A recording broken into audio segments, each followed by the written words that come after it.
answer this, but hello? Hey buddy, how you doing?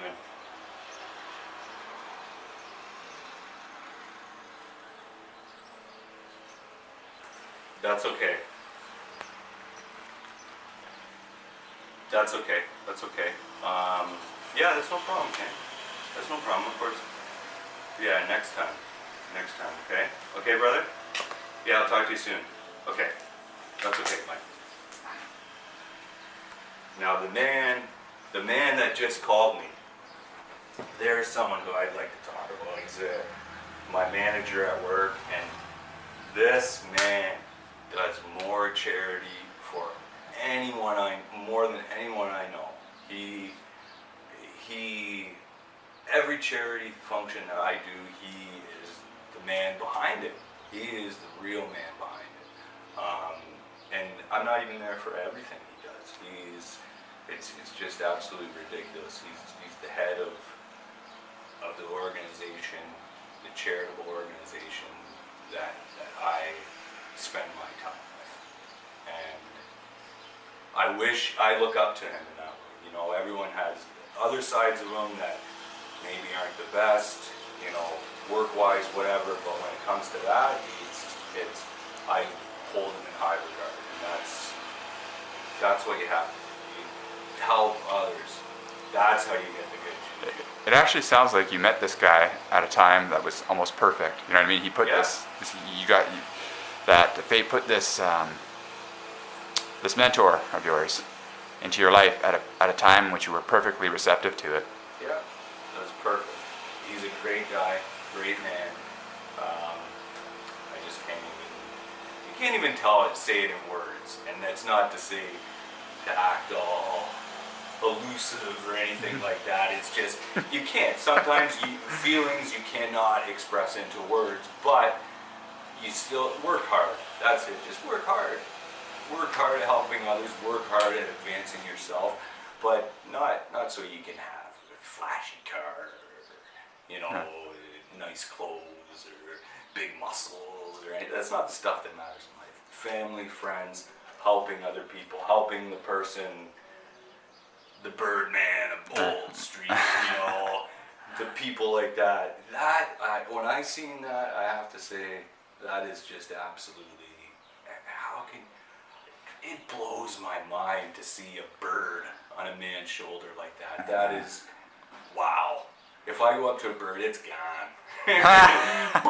See you later. And this bird's on his shoulder. This ain't a dog. He's got 4 birds usually. He had one that day. That's ridiculous. He has cats come up to him. Yeah.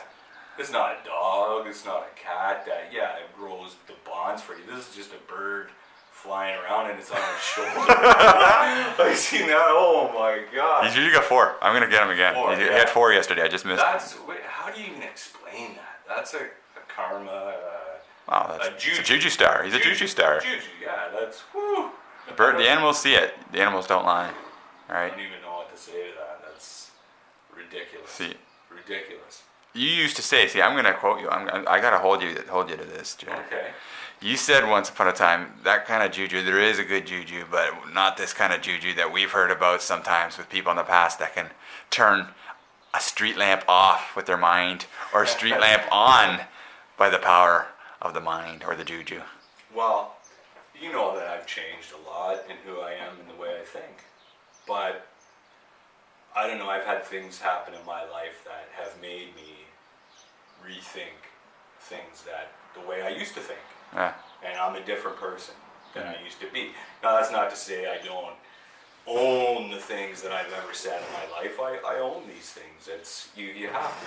You have to. Sorry, go ahead. Yeah, no, I've changed the way I think a lot in life. Now, do I believe the story of this person? No, come on. But what if it's real in her mind? It's real in her mind. Exactly. You know that. I never. What makes you a better person? What makes you move forward in life? What makes you keep going and be happy? You do that. And I don't care. As long as you don't hurt others and you don't affect other people, you believe whatever you want. Mm-hmm. And that's, you can't tell someone what to believe. Mm-hmm. You can't tell someone what to feel. You can't tell anybody what's real and what's not real. But you can.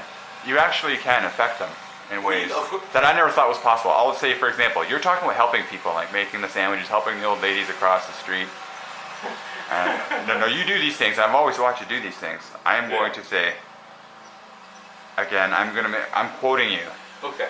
that we play poker and you're loose, Jer, you're throwing it all in all over the place, splashing the pot with medium pair or, middle pot, 7-8 suited, you know what I mean? And you're in mucking it up with someone who might have an overpair. So as long as an ace shows up, you can steal the pot. You knew me as someone that was very tight and very, very on the verge of being passive or tight aggressive. I was not in the hand unless I had nines or better. Yet on one of the 3 occasions I bluffed, you know the hand. You called the 10-7 hand. 10-7. That's not sandwiches and Helton Grannies. That's a level of juju that is above, the Grannies and sandwiches. Yeah, sure. You called my 10-7. That's one of the 3 times I bluffed. And I took the pot. You called my 10-7. But I do have to say a lot of that, and even these pro athletes and people that you talk about, it's practice, it's about it's repetition, it's the same things over and over, it's being in these spots. That's what it is. That's why online poker, there is nobody. I'm not looking at anybody. I'm looking at a little circle that says 453 XXX. How do I know that? Because it's spots. It's being in. It's repetition. I've seen it before. I've been there before. I'm gonna shut that down so we don't have to have the lawn cutting in the background. Have some dignity, lady. I don't care if you have to make a living. This is Jedi Jer. Hey? Jedi Jer? Yeah, she doesn't make a living. So that was my thing. You were in the spot, so you knew poker well enough to call that 10-7. What about the time we were driving down the street, and then I was just released from the ward, and you had seen my place. Yeah. We were coming back from poker, Yeah. and I was living on my own. I wasn't living with Carrots at the time. And Yeah. She had entrusted you with my well-being, I'm pretty sure. Yeah. And I guess I just looked up at the green light. We were on our way to Barton and Mary. We were on Cannon Street. We were just in the white van that you used for work, and Yeah. I just looked up at the green light. You said, and I quote, "Don't do it. You have no idea right now how many people you will F over. Just don't do it." I didn't say anything. I had never intimated before about my tendencies to do something like that. Didn't even think about it a lot. But that moment, you called the hand in my head and said, "Don't do it." Merely, I guess, by how I looked up at the light turning green. All I can say to you is that I've changed the way I think, and that there is definitely more out there. There definitely is. I'm just thinking, what I'm just saying is that I own what I said about the street lights and things like that. I just think sometimes, hey, maybe it was. You know what? I cannot know. No. I was referring to something else. Maybe you didn't catch that. No, I caught reference. the thing with you, I understand, and that's, It was a veiled reference. Yeah. I don't know if I can say it's because we've known each other so long. I don't know. It's just, I knew then. That's all I can say. So. It wasn't something you said in general, like just because No, things in general were going badly. It was just, it hadn't popped in my head until actually about 5 seconds before you said it. I know. And you know what? Maybe that's why that moment happened. And I agree. I'm with you. That's why that moment happened. And I agree that there's more out there, and there's reasons for things. Yeah. Things like that, there's reasons that happened. I'm just sometimes to me it's more of when the people can at will turn a light no, that I don't agree with. But is there situations where something else has put us there? There's a reason why? Yeah. I agree 100%. Yeah. I'm with you 100%. Too much to be a coincidence incidents. Exactly. Yeah. It can't be like, what is coincidence? Like, we could talk deep and be ridiculous like that, but it's not me. That's not me. Okay, but I agree 100% with you. There's times where it can't be a coincidence. It can't be. And the things in my life that changed me, Yeah. and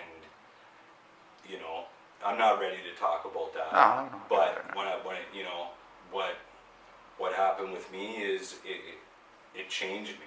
There's no, there's no other explanations than there's something else.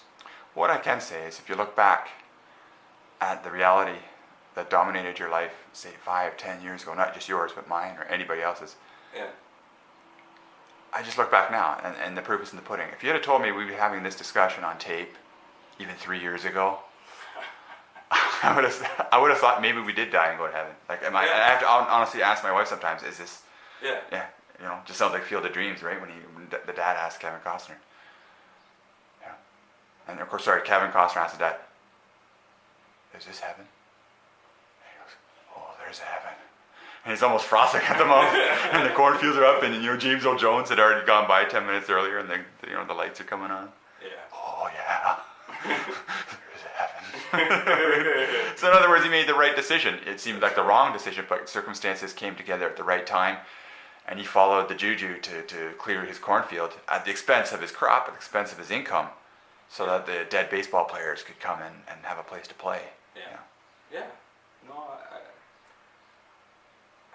these are all just stuff we can't explain. It's. But why?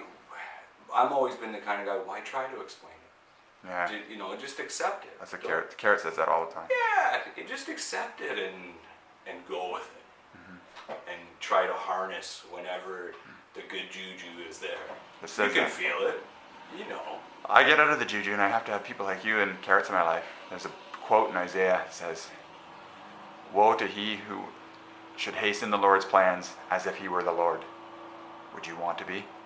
And I was like, well, responsible for everything, everybody around, make sure the birds are fed, making sure, Grandma Keenan gets, her meds on time tomorrow, and make sure everything's taken care of at the same time. It's probably a bit of a responsibility, yeah. There is, yeah. I mean, it comes to a point in your life where you don't want that responsibility. Just, people do. Everybody's different. There's people that want the responsibility. There's people that don't want the responsibility, right? So everyone's different. That's all you can say.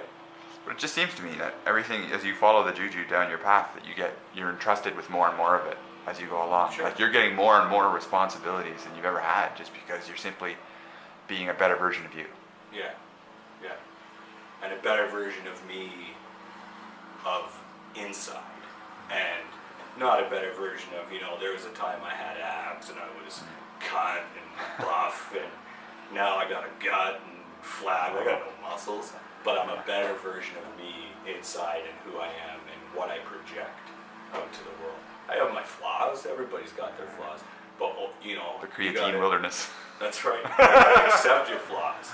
Accept them and try to improve on them, or, a lot of the time your flaws also go with what is good with you too. Yeah, It's kind of complementary. Yeah. You maybe you overdo something sometimes, but that's who I am. That's who I am. I had a fella, another mentor of mine at work. There's another guy at work whose mom is sick.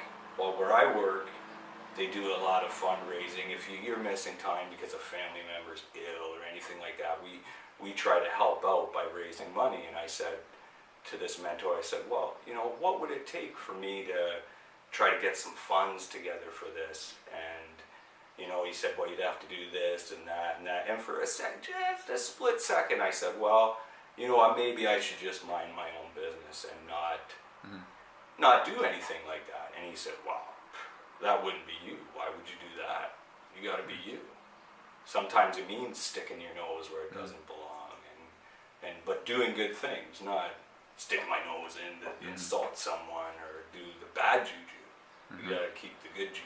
Well, no, but now we all know the green lightsaber comes responsibilities. It's because the green lightsaber means you're well versed in the dark side, so that you can do battle with the dark side and not be overtaken. Yeah. Not to practice it openly, but to be aware of it and how it's Yeah. sneaky it can be in sneaking into the good juju. Yeah, I agree. And I've battled with the dark side my whole life, right?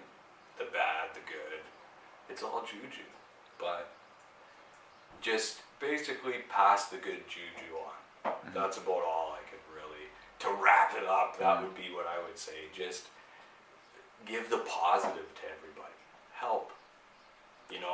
If you just think, if you hold the door for someone, this most simple act in the world, that's something they'll remember through their day.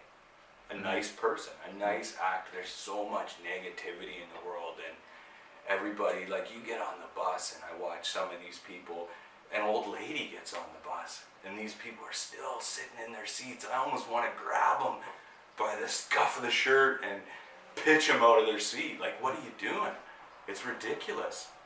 You know, like, people are so entitled and so, like, just little, now I'm flying off what I'm No, gonna you're not say. flying. I Just just, do what you have to the say. little things that you can do, helping others and making someone else smile. The ripple It effect, yeah. Yeah, it doesn't mean go out and raise money, do this, do that. Not everybody has the time, not everybody can do it. But the little things in life, that's what matters. The little stuff. You Right. heard it here. Make someone else smile. If I can make someone smile throughout the day, it's a good day. So you heard it here. Jedi Jer on the theory of nickel dimes. Nickels and dimes make dollars, fellow JuJuStars.